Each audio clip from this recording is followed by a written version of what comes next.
Ayo, ayo, what's the deal? It's the Don, Tony Teflon. We pull the strings. And this is a Game of Thrones Season 3, Episode 8. And it's already 8. Review. And this is called The Second Sons, this video.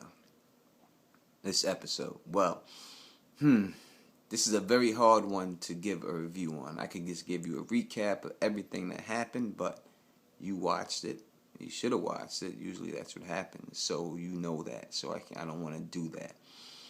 In all honesty, I usually watch the episodes twice, sometimes 3 to 4 times, and then give the review. I watched this one once, and I would say a half. It's probably the first episode that I skimmed through the second time. Because it was, it was kind of boring. And that's basically what I could say about it. It was a boring episode. So, let's try to hit some of these points up in there real quick and stuff. First, we talk about, think about it, it's, we'll go to Dany and do her thing. Well, Dany, she meets these cats, and they come in there, and these cats, they're the second sons, 3 of them, and they running their jibs, and this one dude is getting a little, last people talking shit to her, they all got dealt with. So this dude want to run his mouth talking about showing me this, sit on this, and all disrespectful, and she handled that shit right, you know what I mean? She take that shit, look at it, laugh about it, and everything else, and carry on like it was nothing and stuff like that. She do that. And she get Awesome a deal, yada, yada, yada. They do all that, stuff like that. And they go back together, and they offer themselves, they talk amongst themselves. They're going to go in there and try to assassinate her, which seemed like a stupid plan. But dude got up in there, like, what? And then you turn out this dude chops these other 2 dudes' heads off because he's in love with Dany. And now he wants to join her and stuff like that. And now he does join her. Now she got more troops with her. Now she's got people on horses and stuff like that, like 2Gs or horseback people. So now Dany's loaded, and if these dudes is faithful like they seem to be, she loaded. And it's going to be rough. And I'm telling you, rough for anyone to take on that chick. And I'm not even rolling with this chick, you know what I mean? I don't want her to win the throne at all. Not unless she marry Stannis or something like that. But that's basically a whole thing. This episode kind of, when the first 26 minutes were over, it was fast. And it was like, wow. And, alright, so let's go over to Arya and the Hound. And look, and she's basically gonna bash this dude's head off, and he's like, you got one shot at it. And she's wise enough not to do it. And you see, this cat's not trying to be a bad dude. He's trying to take it to his mother and brother. So it seemed like he ain't gonna do nothing wrong to her. He gonna take her back there, get some cash for her. That's all good. That's all good. Arya always winds up in some crazy situations. This is another crazy one. Hopefully this one works out for a little better than the other ones did, and stuff like that. So that's that. This episode, I will say, gave you a lot of my boy Stannis, which I do appreciate. A lot of Stannis dialogue, and you see him talking, and dialogue was good, and you see him talking to Davos and stuff like that, and he's going to release Davos under the conditions he doesn't try to hurt Melisandre. But obviously, Melisandre already knew that Davos did not believe in the King's Blood theory that she said to Stannis. So she went out and got Gendry, and this is probably the best part of the episode, was you got to see this chick's ass and Dany's ass, and that's probably the 2 best things that you got to see in this episode. So, she gets this dude Gendry, and she, tricks this cat up and then locks his ass up real quick, and then puts the leeches on him, and these leeches suck these blood quick because they get fat real quick. So then after that, she pulls the leeches and she says, "Listen, so you could blame Sir Davos for this because he doesn't believe he needs a test. So I'm gonna give him a test. So this is the test she's giving for Sir Davos." So then she goes over to the cauldron. It looks kind of like a crown.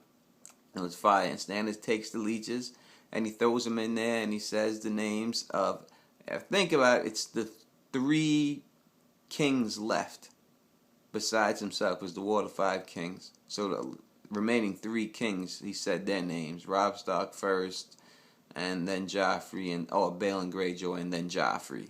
And he threw them in the fire, and when he threw them in the fire, they started burning out. And if you look, You see, maybe you didn't notice, but Melisandre, the neck piece started turning red when he was putting them in the fire, and he started saying these names. So that's when the Lord of Light's listening to it, going through it when that thing turns red. So that's that situation.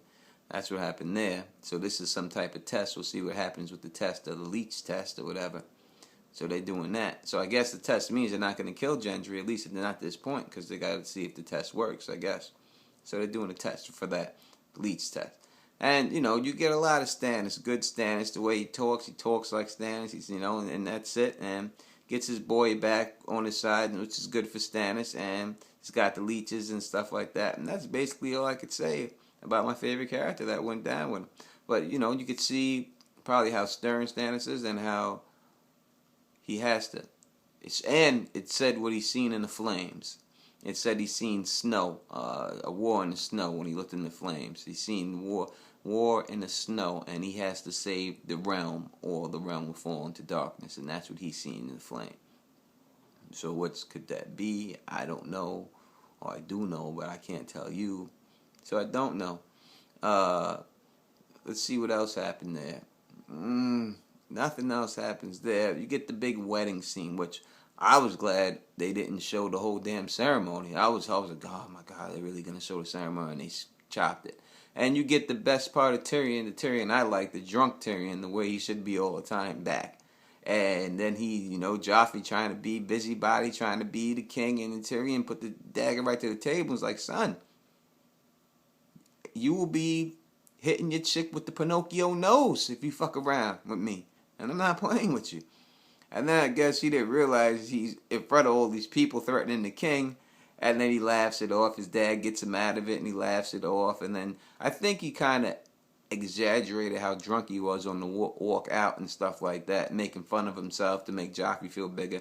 And sometimes, that's how you do. That's how you Jedi mind trick some people sometimes. You got to dish yourself to make themselves feel better, and that's what he did. And he Jedi mind tricked himself, got back there, told Sansa, I ain't touching you unless you want me to touch you. She passed out. Shay came in the morning all jealous, seeing there was no blood, got all happy, and that's the end of that shit.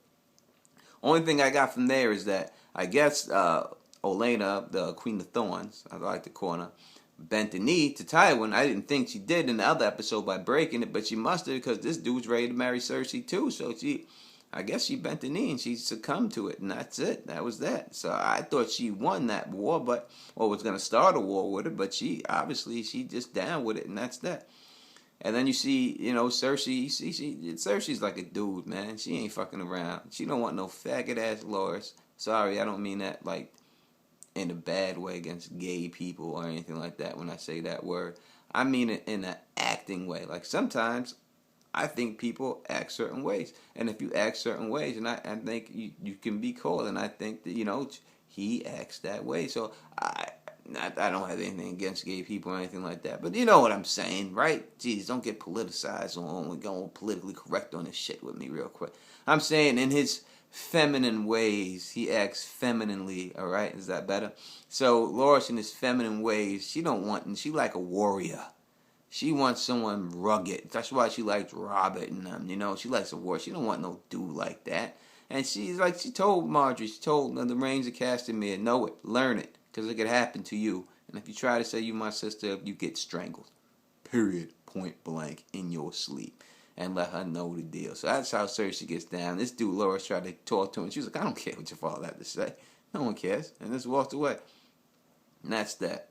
So basically, that's the whole episode in a nutshell, It really isn't much more than that.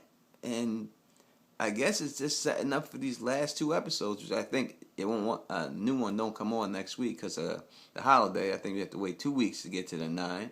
But I think that's what it really sets up to. I'm trying to think, is there anything else? But in all honesty, if it was anything else, it probably wasn't worth talking about because I can't remember, and I just watched it like maybe 10 minutes ago, and I really can't think of anything in there. What I like to do is I like to try to look at the next episode's clips from it, try to pause it sometimes and see what I think is going to happen in the next episode and what banners are around and what's going on and stuff like that. So that's what I'd probably say. Go through that episode clips. You probably get more out of that than watching this episode. This episode was kind of whack. So this one's going to have to be pretty short. Because I really don't have much to say. I think Cersei. There was no Jaime in this episode. Any war beyond the wall stuff? Nope, none of that.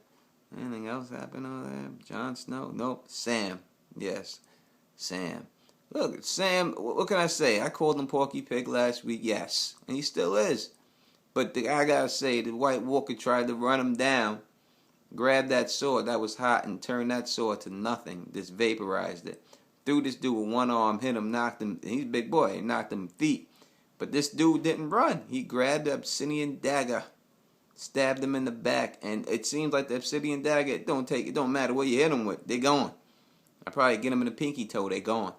Because he just caught him right in the back, and this thing just disintegrated him. So obviously that's the key. Not the fire, the obsidian. And that's the main dudes. You know, these aren't the zombie dudes. These are the dudes who turned dudes to zombies. He took one down. The whites. So, hey, that's a big deal for that cat, you know what I mean? Gilly should be hooking him up after that one, straight up. But the only thing I seen there is the dude didn't take the dagger with him. He just dropped it and bounced. And them crows, what was that crow thing about? Oh, the ravens. I don't know. Are the ravens not, is it that anytime there comes one of those dudes come around, they trying to warn them? Or there's something from Bran or some type of green seer that they going looking and they were all interested and they wanted to see what was going to happen. But then they seemed to kind of follow him and when he was running off or maybe show him the way where to go or anything like that. That's all I can really take from that. I don't know, I think that's it. John, Bran, there's nothing there, no Theon, no nothing. That's it. This episode was Stannis' kind of episode, I would think. Not a little bit, as much as he gonna get for not even being a main character. You know what I mean? So his parts were good. The rest, you know what I mean? I told you what it was. Comment. Subscribe. Tell your peoples about me. How's Teflon? We pulled the strings. You know what I mean? That's how we do. And it's like I said, I appreciate everyone watching. I appreciate any comments or anything you want to see me do. Let me know. I'm out of here. The Don, Tony Teflon, House Teflon. We pulled the strings. Peace.